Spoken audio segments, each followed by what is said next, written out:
Hello fight fans and welcome to this week's edition of Fight News Now. I'm your host John Pollock. On the program today we've got lots of news and we are going to hear from Wanderlei Silva, Michael Chandler, Urijah Faber, Scott Coker, Sugar Shane Mosley and even Mike Tyson. We'll also tell you how you can win tickets to see Joe Rogan live in Toronto. John Ramdeen and Robin Black are back with 3 rounds and you'll get headlocked on the shift. But we start off with this week's newsmakers.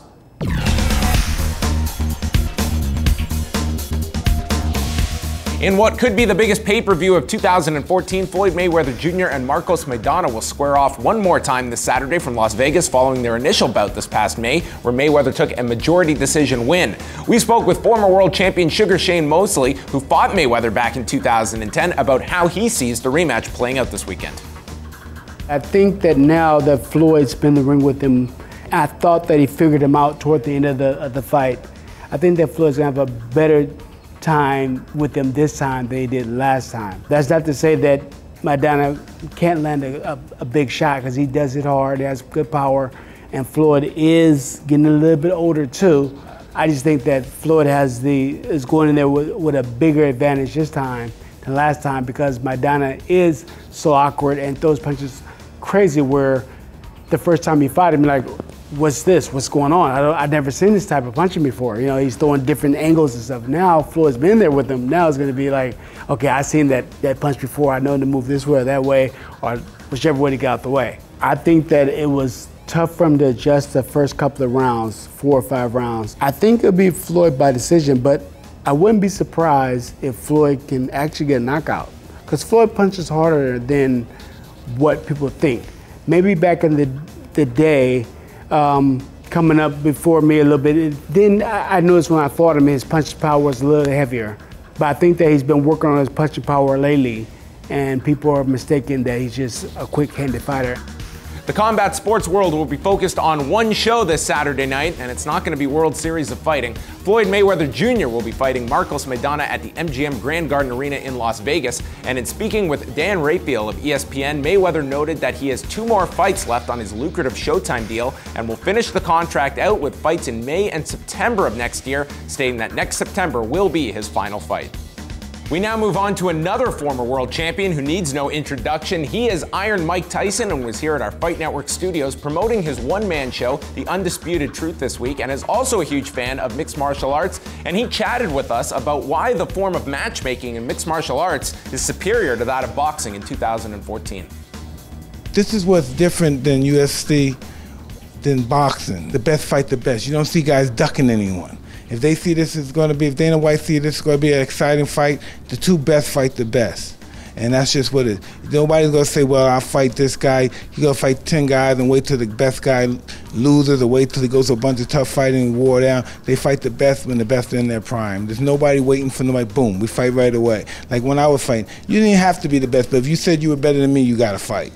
And that's how it should be in boxing, but it's not. They should have guys like Mayweather and these guys. They should be fighting the young guy, the one-shot guy. I forgot his name. The guy with the braids, Thurman. Thurman should be fighting these big name guys. Tim Bradley, and these guys should be fighting Thurman. You know what I mean? Thurman's an exciting fighter, but they do this. They put him on the shelf. They let him fight these average guys, and still the average people that's really everyday people, they don't know who his name. They should know his name. He's an exciting fighter, but they're gonna wait till he has enough fight. He won't be as he was. He won't be in his peak. Then he'll fight these guys, and that's just not fair. The best should fight the best. There were a few people who watched the Strikeforce Artillery event from 2010 and said to themselves, this fight between Antonio Silva and Andre Arlovski could headline a UFC show in a few years. But that's what will happen as they return to Brazil with a heavyweight rematch. Silva has not seen action since December of last year, while Arlovski comes off a controversial decision victory in his last outing. Bigfoot Silva's most recent bout against Mark Hunt is arguably the most entertaining fight of the Brazilian Giant's career. Bigfoot was coming off his second loss to the UFC champion Cain Velasquez and needed an impressive performance to prove his place in the heavyweight elite. Another one! Oh, and Bigfoot is wearing it now! Huge shots being landed on both sides! Bigfoot landing heavy shots here. Mark Hunt not responding back. Bigfoot Silva rallying in the 4th. There's that left hand from Hunt, another one! Bigfoot's hurt here! 10 days later, it was revealed that despite having a TRT exemption, Silva had failed his post-fight drug test, stripping him of his bonus and landing him a 9-month suspension. Coming off the thrill of a Fight of the Year bout and the crushing disappointment of a failed drug test, Silva has a lot to prove, and he'll do it against a man he's beaten before. The winner, Antonio Bigfoot Silva. That was the third in a series of 4 straight losses that saw the Pitbull released from Strikeforce and forced to fight his way back to the elite level of MMA. After going 6-1 with 1 no contest in various promotions around the world, Arlovski was finally welcomed back to the UFC. I've always had a lot of respect for Andre. I like him very much, so I'm happy to bring him back and see what he can do. Despite the support of the president, the former champion underwhelmed in his return, eking out a controversial split decision against Brendan Schaub. I still feel like really horrible, and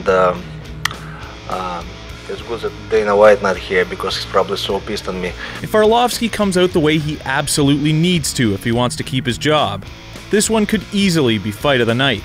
However, if he fails to pull the trigger again, he'll likely have a giant punching his face in. This will be Silva's first fight since his suspension following last year's incredible fight with Mark Hunt, where Silva had high levels of testosterone in his system. The story of PEDs in sports is not going away anytime soon, but the UFC is earmarking significant money for testing in 2015, and we caught up with bantamweight Urijah Faber with his own theory to eradicate this problem. I've found a way to eliminate it out of my life, just never start, you know? So from now on, I'm gonna offer that up. I'll pay the bill for whoever wants to take a lie detector test, and I'll fight. Even if you says you're lying, I'll still fight you. Let's get it out in the air. You know, that goes for Dominic, that goes for Brow, for anyone I fight. Let's take a lie detector test. I'm not saying I won't fight you if you've been lying. Well, you know, let's ask 3 questions. Have you ever taken PEDs or illegal performance-enhancing drugs in your whole life? Have you done it since you've been part of Zuffa, and have you done it in the last 2 months? Let's ask those questions, and we'll fight either way, but let's get it out there. See who's the cheat. Bellator kicked off their latest season last Friday night, and the struggle will remain to gain audience shares, the #2 North American promotion. Michael Chandler will return on November the 15th to fight Will Brooks for the lightweight championship, and spoke with our Fight Network team regarding his status as one of the top lightweights in the world, but plying his trade outside of the world's largest promotion. Bellator is not the biggest organization in the world, but what they've done and what their future, I think what the future holds for Bellator is a lot bigger than what it is now. So it's exciting to see, you know, what the exposure is going to be like in 6 months to a year from now, and it's exciting.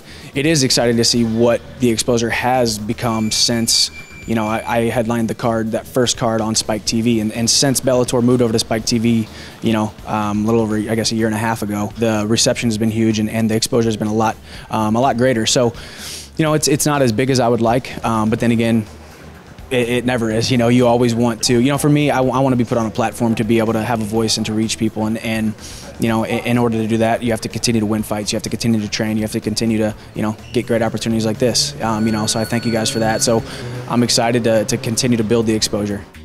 The man steering the course for Bellator 2.0 is new company president Scott Coker, and as Bellator transitions out of the weekly format and moves on to Coker's vision in 2015, there are many pieces to the Bellator puzzle that people are curious to see where they fit in. One of those pieces is Quinton Rampage Jackson, and Coker tells us how Rampage will fit into the Bellator picture. Rampage, you know, there's a little bit of uncertainty at that moment, but Rampage is excited, he's ready to fight, and, you know, we're going to have him back in the cage here in the fall. According to the Nevada State Athletic Commission, the axe murderer, Wanderlei Silva, shouldn't be getting ready to fight anytime in the near future. No one exactly knows what is next for the former Pride champion and current UFC fighter, but Wanderlei sees his future very clearly, and while chatting with our Fight Network crew, outlined to us who he wants to fight as he looks towards another former Pride champion. I make good fights. My last fight, I make the fight of the night again 3 times in a row. I think it's a good moment. I think it's the last years for the guy who watched that fight. The time is now. I don't know, maybe in 2-3 years this is not gonna happen. Not for me, not for him. And I think it's a good moment. But right now I have 49 fights. No, that's gonna be my fight number 50, and I want to make you like or with Dan Henderson, or with Charles Sonnen, or with Vitor Belfort. One that 3 names I accept. The other guys I don't interest in right now. And there was Wanderlei Silva. He wants to fight Dan Henderson. Do you see it happening in the next year or so? Yes, make it happen. You look at these legends of the sport, let them fight other legends. If they want to fight, pay them. I want to see it. You want to see it. The fans want to see it. What do we want to see? The answer is 3 rounds. What's coming up? It is the biggest division in the Ultimate Fighting Championship. It is all about the heavyweights. We are looking at some of the most intriguing matchups, and we're looking at the baddest dude in the world. Literally the biggest 3 rounds ever coming up next on Fight News Now.